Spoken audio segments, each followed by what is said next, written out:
So also this week, Gillie. Guillermo? Yeah, Gillie was on his podcast, and he didn't name names, but he pretty much made it obvious that he was throwing shots at Rick Ross. Nigga said, these old ass niggas, man, get on my fucking nerves. Yo, I bought a cow. You corny ass nigga. Ain't they the same age? Your head has to be like hanging off your head. About the same age. That's funny. It's funny you say that. Because someone posted, matter of fact, C, right? Shout out to Dr. C. He was like, yeah, so I saw Gillie talking about Rick Ross and old niggas and this and that, so I Googled Gillie's age. He was like, ain't no way in hell this nigga's 37 years old. Hell no. Yo, if you Google his Wikipedia, it say he 37. It say he was born in 84. Hell no. 74? Yeah. So That's hilarious. That's 74. So after some research, it was some R&D. uncovered that he's actually 45 years old. 45. Thank you. Marissa's here. For all who don't know, Marissa is here. 45 How years old is old. Rick Ross? Around the same age, probably. He Like not 45. I mean, but he didn't say he wasn't an old nigga. He just was speaking on old nigga tendency. No, I'm just no, because when he's. Apparently. I'm just saying, y'all saying you get what I'm saying? The whole point is that he said old niggas, and he's supposed, people are looking at him as an old nigga, but it's like he didn't say all old niggas or. Yeah, nah. Well, see, because Gillie and Wallow's platform, though, Gillie more so than Wallow. Gillie always is very vocal about, we here for the young niggas. We here for like the young crowd. Like, these old niggas, like get out the game. We want to interview these young niggas. That's why you see him with like Dirk and like, you know what I'm saying? Because that's their goal, is because even though Gillie, you would expect him, if you didn't know anything else, you would expect him to not fuck with the young niggas because of his age and because he was a rapper. Like, you know what I'm saying? Right. So niggas that rap and that are in their 40s typically don't really fuck with the 20-year-old rappers. You know what I'm saying? Mm-hmm. So when you see them interview someone that's like a 20-year-old Kodak or anybody, and they play their music at the beginning of the show, niggas be, yeah, I mean, it's really overly doing it to be like, yo, I really fuck with this music, and maybe they do, but I mean, I feel like Gillie more identifies with niggas from like a real street nigga perspective as opposed to like a rapper perspective. Yeah, they there have to be street nigga rappers. Basically, for him to even fuck with them. You know what I'm saying? But as far as like the whole age disparity, like, you know what I'm saying? Like, Gillie really tries to push that we fuck with the young niggas. You know what I'm saying? Like, pause. And do you think it's because of the lane that they're in? What do you mean? Like, meaning like podcasting, I do feel like appeals to a younger audience. In regards to like hip hop media though, like even the radio stations do it. You get what I'm saying? Like they have the hottest, newest artists come on there. You don't see too many people that have been in the game for a really long time doing radio right now. Well, traditionally, hip hop is considered, and there's been some debate about this recently, but hip hop is considered to be a young man's game. No, that's what I'm saying. I'm just saying hypothetically. Like hot take. It's a young man's game, but it's an old man's business. No, that's what I'm saying. So niggas that's making money out of the game, they're over 40, they in their 50s, they in their 60s. Yeah, I mean, but the niggas that's actually doing all the leg work are young niggas. Well, I don't, and I don't subscribe to the young man's game shit personally. What do you subscribe to? Pornhub Premium, apparently, right? But that's a thing. No ads. They ought about it. She said no ads. Yo, Soul got the premium. Yeah. So not that shit. Well. All right. Because of the whole young man's game stigma, I feel like at one point it was 1,000% a young man's game because the genre itself was young. Mm-hmm. You know what I'm saying? So in the 80s, even the 90s, everybody that rap was in their 20s. Right. Everybody, or teens even, you feel me? Right. And it was like, yo, when I turn 30, man, I got to retire because I'm going to be washed. You know what I mean? Then eventually, niggas say, oh, damn, I'm 30 now.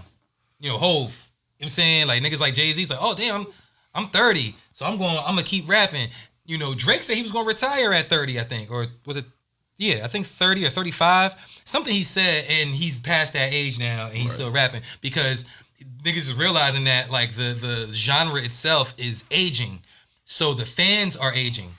So the fans, so someone that was a hip hop fan in 1997 is a hip hop fan in 2022, but they're just older, so they can't really relate to the young niggas. So they need somebody, that's talking about shit that appeals to them. That wasn't always the case. You know what I'm saying? When rap was only 10, 20 years old. Now rap is 40 something years 50. old. You know what I'm saying? 50. Well, technically, you know what I'm saying? Yeah. But commercial. Well, no. What's Premier about to drop a 50th anniversary? Yeah, because what, 73. Yeah, so it's like that's the cool I think Herc it's just party. the industry 73. though. Like, you get what I'm saying? It's not really just hip hop. You get what I'm saying? Like, I feel like that's like the stigma that's put on the whole industry is to be young, the fresh. What industry you get what I'm though? saying? Just in general, music. Like, you get what I'm saying? Like, if you look back at like R&B singers like Monica, Brandy, and all them, they came out when they were like 13, 14. You get what I'm saying? I feel like the industry is always like looking for. But it's still money in it though, because you got nigga Earth, Wind, and Fire still. No, hell yeah. I'm just talking about like, media-wise, like people who are doing interviews and stuff. Earth, Wind, and Fire are not doing interviews. They're not doing groundwork. You get what I'm saying? They Like, doing shows. I mean, that's what I'm saying. They have their lane. Like, you get what I'm saying? They have their niche. They already have their But lane. it's black music we talking about then. You know what I'm saying? Like, so it's not just rap, it's black music, right? So you're saying like R&B. I mean, there's other industries, like even with pop singers, they but not age rock. out. But not rock. No, I mean, rock's them a niggas whole be different, 60, like. 70 years old. So I'm just saying still that's doing- different than. But do they sit down and do interviews?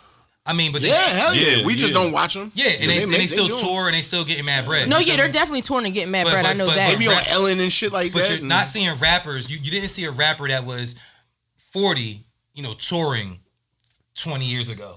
They didn't exist. No, You know yeah, what they I'm didn't saying? exist. So now, so But how many I'm just rappers saying the really whole- aged well though? No, but that's what I'm saying. There's only a little bit of them. Jay-Z.